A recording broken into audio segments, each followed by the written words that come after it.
خواتین اور بچوں کو ہراساں کرنے کے واقعات کا آئے روز پیش آنا تشویشناک ہے۔ پھر اس پر مجرمین کو بجائے عبرتناک سزا کے تحفظ فراہم کرنا بے غیرت معاشرے کی دلیل بن چکا ہے۔ ظلم کے خلاف مظلوم کی بجائے ظالم کی حمایت اور ایسے ہی ہزارہا تجربے اس سلسلے میں آئے روز سامنے آتے ہیں۔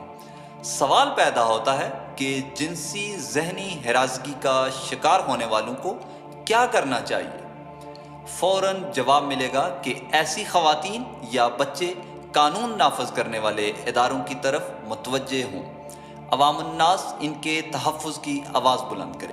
لیکن کیا ایسے معاشرے میں جہاں صحافی پوری خبر نہ لگائیں، پولیس سے لے کر جج تک ہر ایک بک جائے، مسجد سے صدائے حق نہ آئے، کوئی سچی بات کسی کو نہ بتائے، جھوٹ اور دروغ گوئی میں چیزوں کو چھپایا جائے، جہاں مقتول مضروب مفعول کے ورثاء روپے پیسے پر مان جائیں، جہاں ہر محکمہ درندہ صفت وحشی پایا جائے، وہاں کس طرح انصاف اور کامل انصاف کی توقع کی جا سکتی ہے؟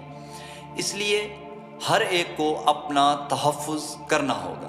کسی کا تحفظ کرنے یہاں کوئی نہیں اٹھتا، سب بے حسی، برادری ازم، مسلکی تعصب، اخلاقی گراوٹ، بے غیرتی کا شکار ہو چکے ہیں۔ خواتین سے گزارش ہے کہ اپنے آپ کو طاقتور سمجھیں اور آپ طاقتور باہمت رہیں، جرت مند بنیں، نڈر دلیر بنیں اور اپنے پرس میں چاقو، خنجر، چھوٹا ڈنڈا، لائسنس یافتہ اسلحہ اور اس قسم کی دیگر چیزیں رکھیں۔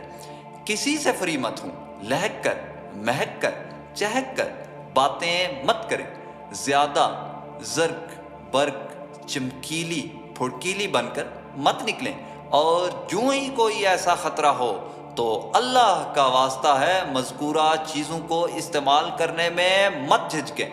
خنجر چلائیں، ڈنڈا گھمائیں، سر توڑیں اور کوئی بھاگے تو عین ٹانگوں پر گولیاں ماریں، پھر اس کے منہ پر تھوکیں، تب جا کر شاید درندہ صفت لوگوں کی عقل اور ہوش ٹھکانے آئیں۔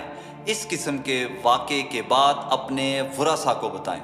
ورثاء کو چاہیے کہ غیرت کر کے ایسے سفاک درندے کا وہ حشر کریں کہ ہوش ٹھکانے آ جائے، اس کی آنکھوں کے اوپر والے بال اور آدھا سر، آدھی مونچھیں، آدھی داڑھی لازمی مونڈیں، آدھا ٹکلا کریں، لچا بچا ٹچا بنا کر چھوڑیں، اور ویڈیو بنانا ہرگز مت بھولیں، تاکہ پتہ چلے کہ کالے کرتوت کرنے والوں کا یہ حشر ہوگا۔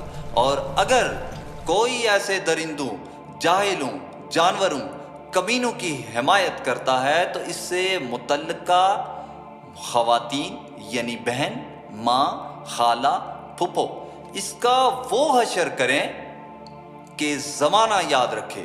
ایک یہی حل باقی ہے، باقی قرآن کی آیتیں، نبی کا فرمان، اسوہ، خواتین کے حقوق، طارق جمیل صاحب کی تقریریں سنا کر منہ اور سن کر کان پک گئے ہیں، اخلاقیات کے دروس ہر جگہ نظر آئے، مگر پھر بھی بے غیرتی کا طوفان بدتمیزی برپا ہے۔ اس لیے خود ہی اپنا دفاع کرنا سیکھیں، شاید کہ بے حیاؤں کو حیا